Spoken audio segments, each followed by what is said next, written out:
Hi guys, welcome back na naman sa ating channel guys. Ngayon guys, yung magre-react ng video tayo sa dumaan sa aking feed. Sobrang nadismaya talaga ako. Sobrang nakakagigil yung napanood ko sa isang vlogger. Kasi parang sumakit talaga yung puso ko talaga kasi Bisaya kasi ako guys. Yung nasa video kasi Bisaya yung na words. So ngayon papanoorin natin. Umpisahan natin guys ha.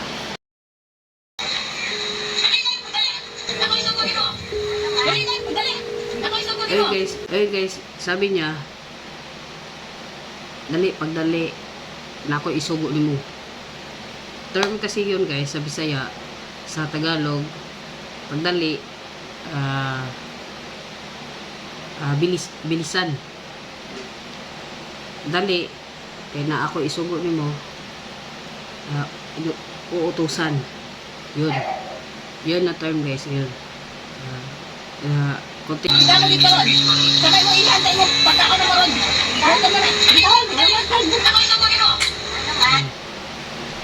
Guys, sabi niya,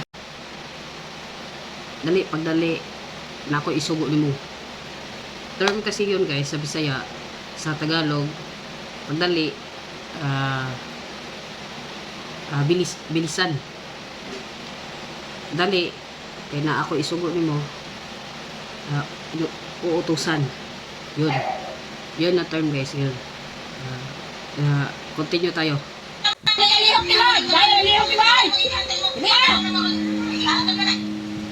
Sabi niya, isa daw digamo sa iyahang mamaya pa niya ni guys kasi sabi niya basta usa daw gidigamo ang gidigamo nga term sa Bisaya guys, sa Tagalog parang giandam, unsa ang giandam sa giandam Bisaya pala giandam hinanda. Yun pala sa Tagalog hinanda, unsa ano yung hinanda niya para sa kanila. Yun pala. Continue tayo guys. Bakit mo ginawa ka na?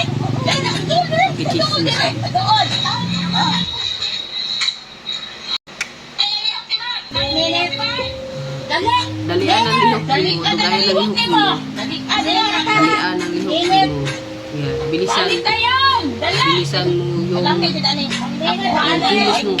Yan ang Tagalog sa sinasabi niya para maintindihan yung mga Tagalog. Kasi niya ito, nakakagigil to. Diyos ko. Yan. Continue tayo. Paduol dire. Ibig sabihin guys paduol dire. Yan. Para lumapit ka dito. Yun. Lapit ka dito. Yun. Yun ang Tagalog guys sa duol dire.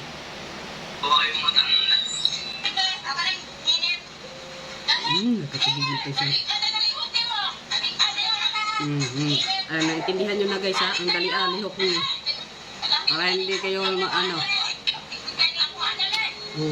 apuhanan eh. Mama mo yan? Ugong ka talaga te. Lamay katukon. Ibig sabihin nga lamay katukon. Sarap sakalin.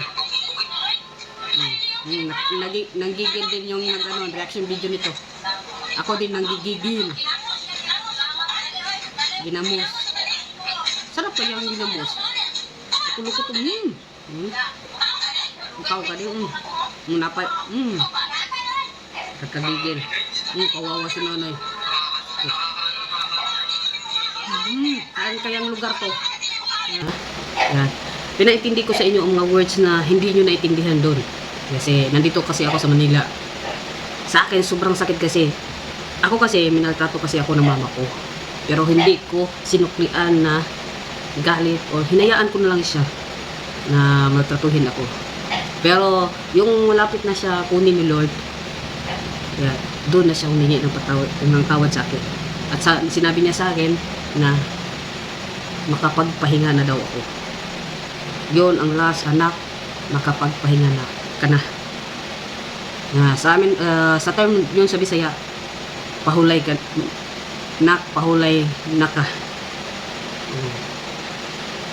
sa napanood ko talaga nito, sobrang parang nagigigil talaga ako sa mga Bisaya dyan, napanood nito guys, grabe. Yeah. Ewan ko lang talaga ano masasabi ko kay ate, parang anak niya yon at saka apo niya. Grabe.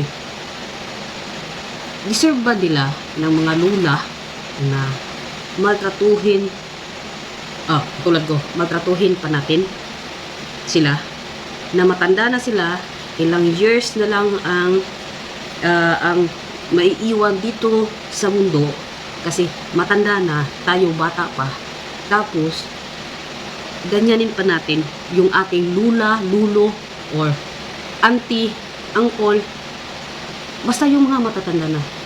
Pero guys, kasi ako guys, kahit isa hindi talaga ako nagmamaltrato ng matanda. Or basta hindi man ako tinuruan ng mama ko kasi nagtrato ko mama ko, pero tinuruan naman ako ng papa ko. Si papa naman ang parang sa amin nagtatanggol doon sa mama ko. Pinagtatanggol ako ng papa ko sa mama ko kahit maliit lang yung mali. Dapat pag utos ng mama ko, kahit 1 minute lang late ka, palo ka talaga. Ayun, yun ang mama ko talaga guys. Ewan ko, ako lang naman kasi kung anak na ganyan, 5 kami. Ako lang na anak, pero ewan ko talaga, baka galit niya sa akin, bakit ganito yung mukha ko. Yung mukha ko siguro hindi pangit siguro, yun. Pero wala na yung mama ko, pero hindi naman ako natanging ng galit kasi mama ko kasi yun. Mamas ako pero ayaw ng mama sa akin, Diyos ko. Mamas ako, ayaw ng mama sa akin.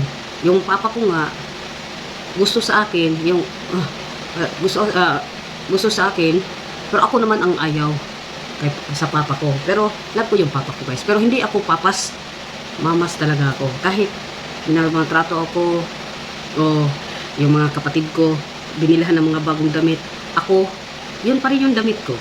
Yan. Pag magtrabaho ako, kunin lahat ng pera ko, okay lang. Mag-school ako, walang baon, okay lang. Basta maka-school lang talaga ako. Binili ko yung mother ko na nag-aaral kaysa sa pag-aaral ko talaga. Nahinto ako ng pag-aaral. Hanggang 12 years talagang alaga sa mama. Yan. Kung saan man siya ngayon, sana nasa kay Lord siya. Yan. Sa mga katulad kong bata pa at saka may lula na ganyan dito, sana naman alagaan natin sila. Alagaan, mahalin.